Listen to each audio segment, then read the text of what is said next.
નમસ્કાર, CB24 news સાથે હું આલોક આપનું સ્વાગત કરું છું।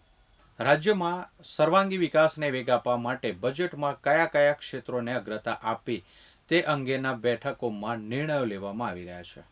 વર્ષ 2026-27ના આગામી બજેટને આખરી ઓપ આપવા માટે ગાંધીનગરમાં મુખ્યમંત્રી ભૂપેન્દ્ર પટેલની અધ્યક્ષતામાં બેઠકોનો ધમધમાટ શરૂ થયો છે। આ બેઠકોમાં મુખ્યમંત્રી દ્વારા અલગ અલગ વિભાગોની કામગીરી અને આગામી વર્ષ માટેના નાણાકીય આયોજનની ઝીણવટભરી સમીક્ષા કરવામાં આવી રહી છે।